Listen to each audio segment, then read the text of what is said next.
action, এই ইসরায়েলের কালো হাত, আমেরিকার কালো হাত, ইহুদিবাদের কালো হাত, নারে তাকবীর, বেশি দৃষ্টি না গণহত্যা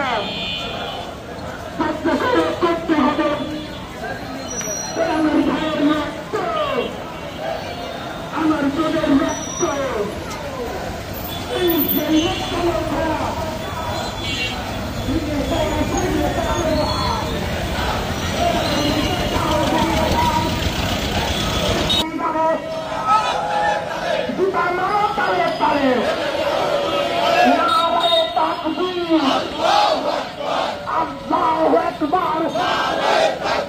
ইসলামী আন্দোলন বাংলাদেশ